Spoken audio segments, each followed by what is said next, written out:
જી સૌને નમસ્કાર। આપણા ઉમરગામના માટે એક ખુશ ખબર લઈને તમારી વચ્ચે આવ્યો છું। જેમ તમે જાણો છો કે ઉમરગામ ખાતે લાંબા સમયથી અને વર્ષોથી આપણા ઉમરગામ ખાતે આપણા ફ્લાઇંગ રાણીનું સ્ટોપેજ મળે એના માટે બધા લોકો માંગ કરી રહ્યા હતા।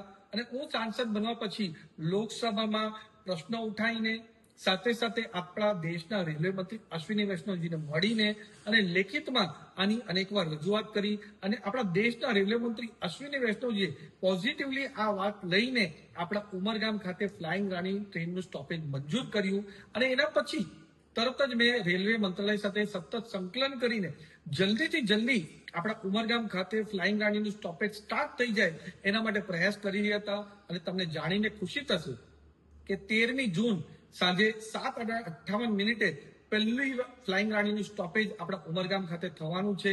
ત્યારે આનો પ્રોગ્રામ પણ વિશેષ આપણે ઉમરગામ ખાતે રેલવે સ્ટેશન ખાતે રાખ્યો છે।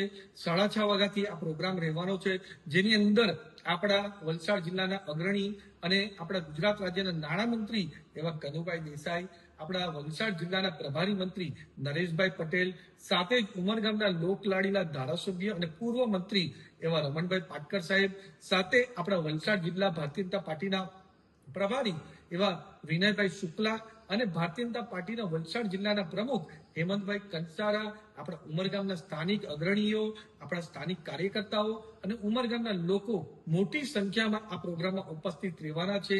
અને એના પછીથી આપણે ઉમરગામ ખાતે રેગ્યુલરલી સવાર અને સાંજ ફ્લાઇંગ રાણી ઉભા રહેવાની છે।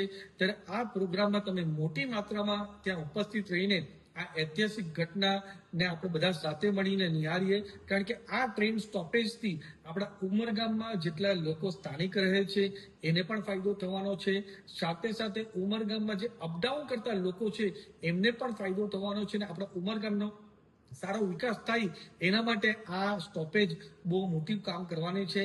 આ જ રીતે આગળ પણ આપણા વલસાડ જિલ્લા માટે સારામાં સારું કામ થાય એના માટે આપણી ટ્રિપલ એન્જિનની સરકાર સાથે મળીને કામ કરશે।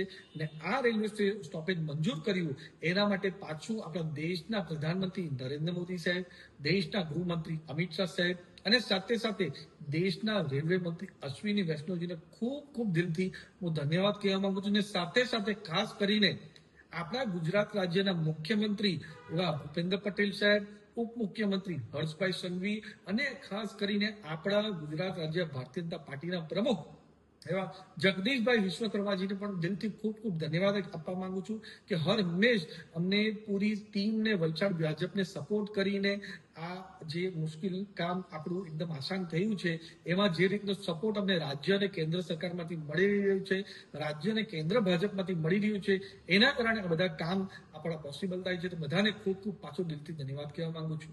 ધન્યવાદ।